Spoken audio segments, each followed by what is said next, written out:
Hi guys! I'm Madeline Harvey. Thank you so much for hanging out with me today. We are going to continue with our exploration of vocal style by introducing runs and riffs today. Now, this video is a continuation from a previous video that we did, Intro to Vocal Style, where we introduced note bends and note trills. This lesson video is going to build off of what we learned in that lesson video. So if you haven't seen that video, I encourage you to pause, go back and watch the other one, and then continue on with today's lesson. But if you have and you're ready to get started, I'm so happy to have you. The video that you're about to see was taken as a clip from a live voice lesson that was shot earlier today. Now in our live, we go over 6 distinct different patterns that we can use to build more flexibility with our runs and our riffs. We're going to do an exercise together in this video, but if you'd like to watch the full live lesson and participate in the exercises, then I encourage you to click that join button below and become a member of this channel. As a member, you'll have exclusive access to all of our live lessons that we're going to do every Monday and Thursday at 12 p.m. Central Standard Time. So again, click that join button below, become a member of this channel. It's only $4.99 a month, and your contribution helps to support our channel. That way we can continue to deliver awesome content for you. You ready to get started? Here we go.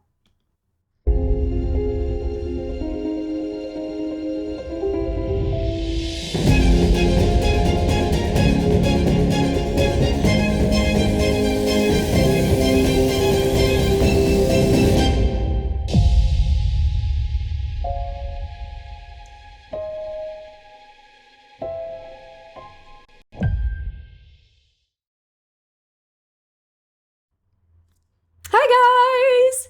Oh, happy Thursday. Boy, am I glad to see y'all.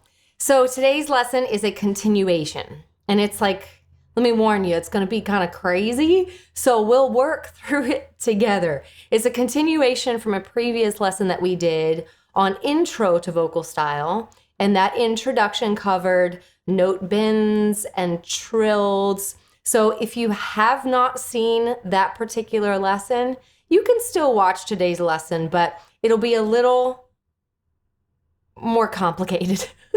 So we're going to continue. We're going to build off of what we've learned in our previous intro to vocal style and add to it. So I just want to say hello to everyone. I love you all, and I'm so glad you're here. If you are a new member, we're so grateful that you're here. We do these lives every Monday and Thursday at 12 p.m. Central Standard Time. So we hope that we can see you and sing with you then.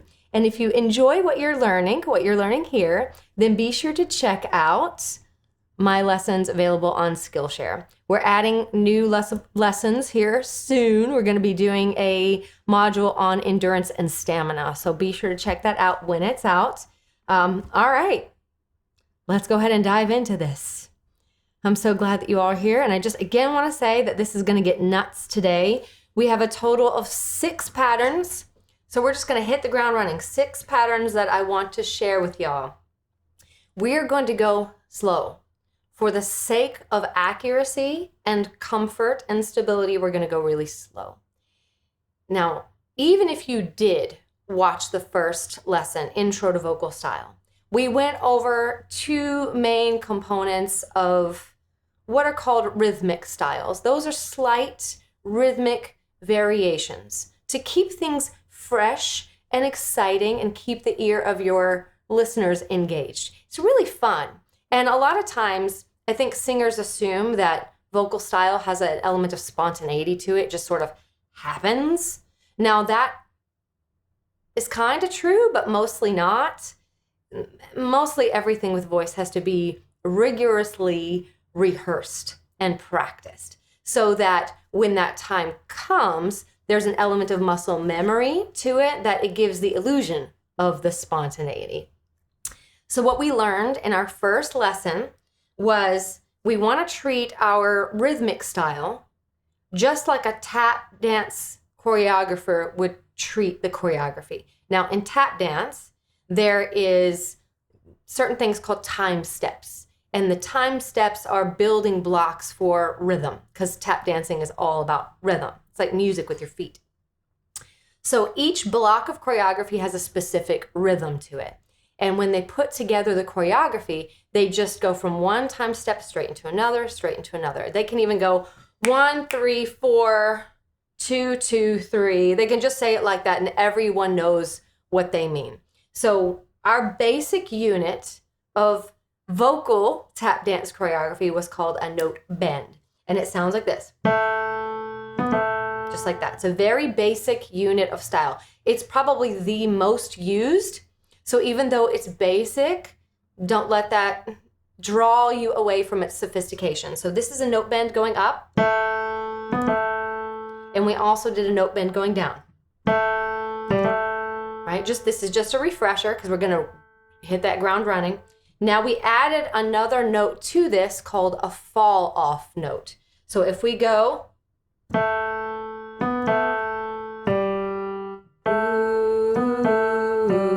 so that third note is the fall off note. So that was a note bend going up, fall off going down. So if we note bend going down, the fall off's going to be going up.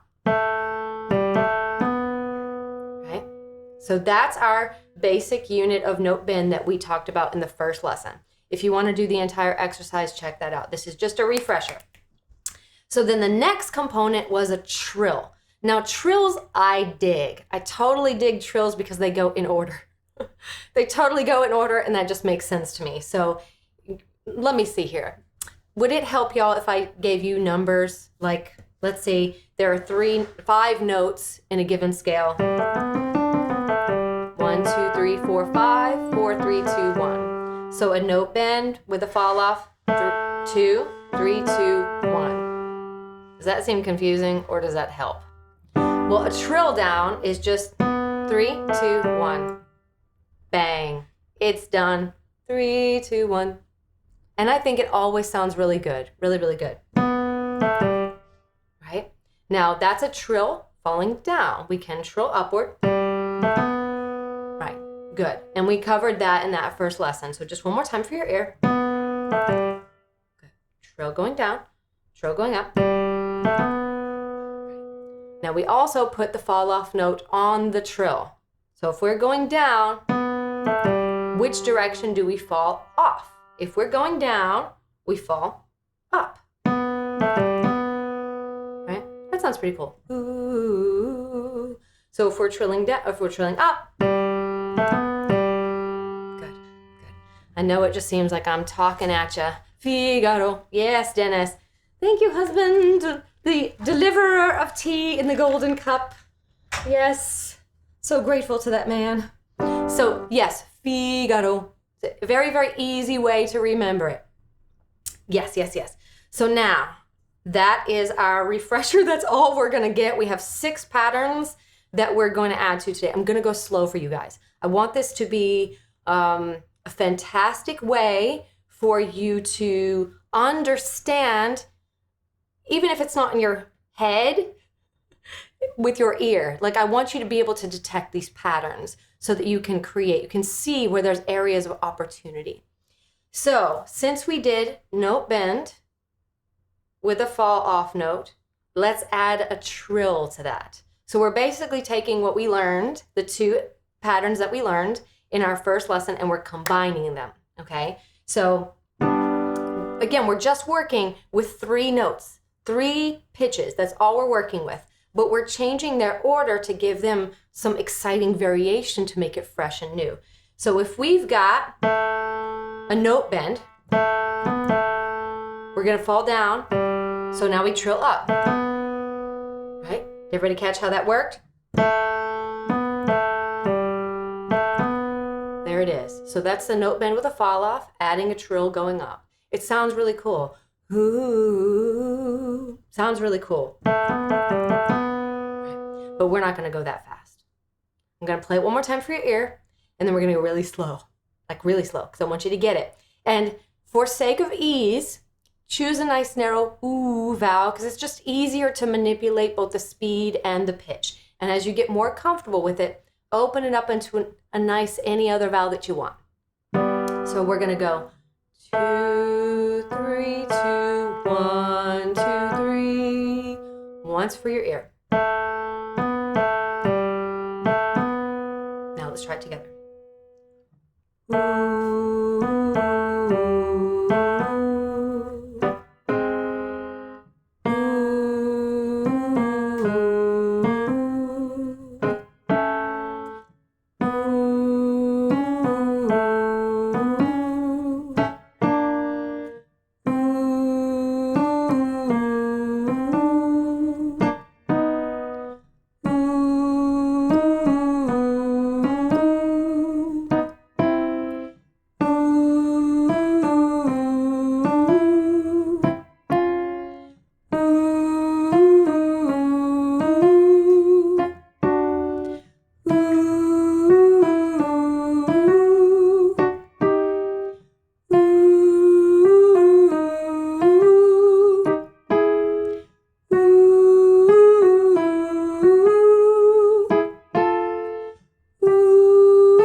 Now that even sounds cool when we do it nice and slow, but it's really important to do it slow so that way the pitch and the rhythm both have accuracy to it. If you speed it up before you're ready, it may go mashed potatoes, which means it's indiscriminate. It's like a blob.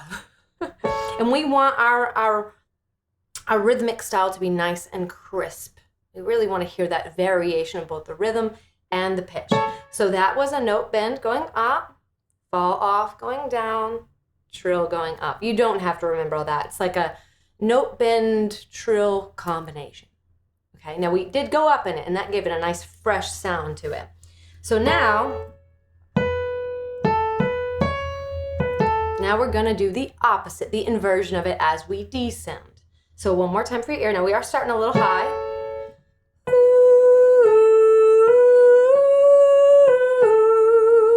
See how that sounds different?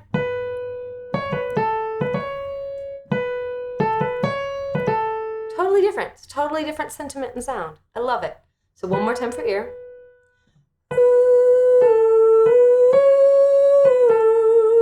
Here we go.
Pretty, isn't it?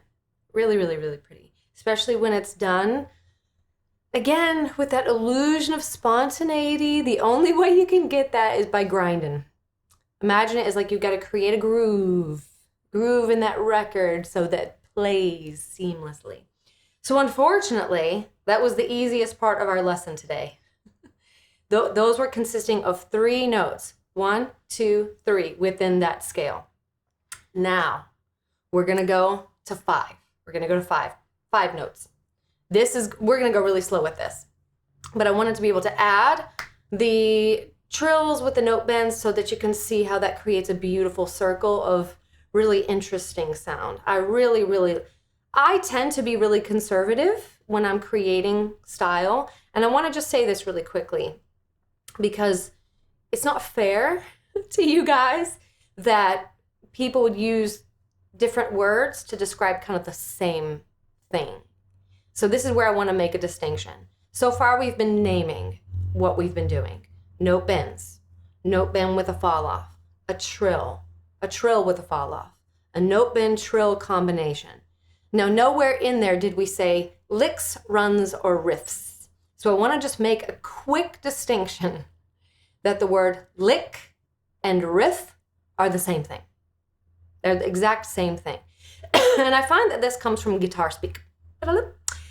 Usually a guitar lick or a guitar riff is something that is repeated over the course of a song. So, and this is not just with guitars, it's with voice too. So if you're singing the same rhythmic variation, that could either be a lick or a riff. So if you find that you're amongst music people and they sing that lick again, it's like you know what that is. It's the same rhythmic pattern. Let me see if I can give an example. And this might not be right, but I think. Can anybody spot what that's from?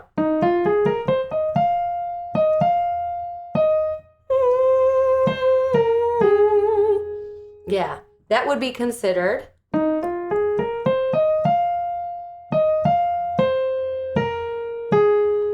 Well, I finished the phrase, but just this.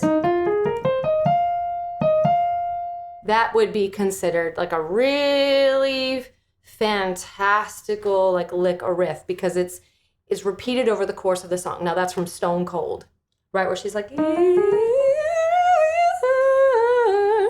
now another cool thing so that you guys can go easy on yourself. Usually rhythmic style is just over one singular vowel sound. Now the same is that Stone Cold variation I just showed. If it was all over the course of that I. But if it's over the course of many different words, that's just a part of the melody because there are words that are being kind of used within that variation. So go easy on yourself. Usually rhythmic style, especially with licks and riffs, they are integral parts of the song itself. And that's what a lick and a riff is. Now a run would happen to be maybe 3 or more notes, but that's everything that we just did. So you see how you can use the language a little bit more interchangeably. I personally would classify a run to be 5 or more notes. So now we're gonna go from bends and trills into runs. All right, so put on your listening ears because we're gonna go slow. So we're gonna start here.